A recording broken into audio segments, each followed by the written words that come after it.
malmené durant le rapport.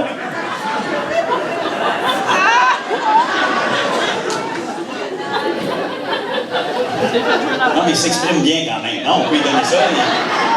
Il est articulé, je trouve. Hein? Une belle plume.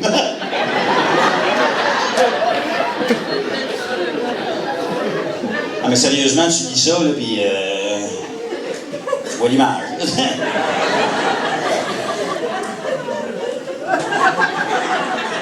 Il est bien que le sang sorte, sans quoi on parlerait d'hémorragie interne.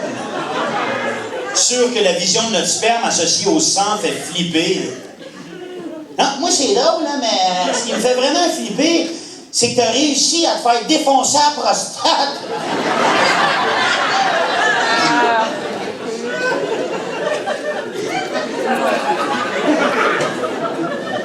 Finalement, après 3 heures de recherche, parce que sincèrement, ça m'a pris au moins 3 heures de recherche, tout ce que j'avais appris, c'est qu'il y a du monde fucké sur Internet, les jeunes, allez pas là. Non, sérieusement, ça m'a pris à peu près 3 heures intenses, remplies de peur, pour finalement tomber sur un site médical crédible avec des vrais médecins, des vrais docteurs qui disaient ceci.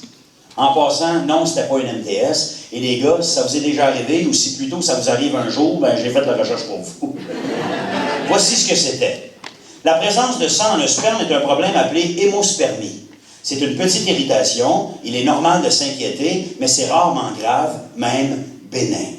Cela dit, vaut mieux consulter son médecin. Et c'est ce que j'ai fait.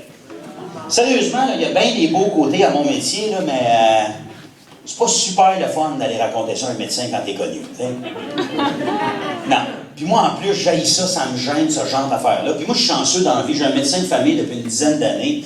Puis il était pas là, il était parti dans le sud, il était en vacances cette semaine-là, puis je vous l'ai dit tantôt, je paniquais, il fallait absolument que je voie quelqu'un, puis je ne dormirais pas de la semaine. Puis j'ai rencontré une madame médecin dans une clinique. T'sais. Non, j'ai rien contre les madames médecins, je les adore, mais pour ce genre d'affaires-là, c'est un petit peu plus gênant.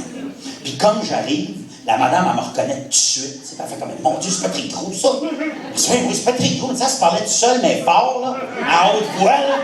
Oui, mon Dieu, c'est Patrick Gros. Elle parle à ses secrétaires, je suis juste là, les filles, regardez ça! Patrick Gros! Reconnaissez-vous, lui, les filles? Ben oui, Patrick Gros! Là, je suis là, ben oui! Elle me dit, qu'est-ce qu'on peut faire pour vous, M. Gros? Je dis,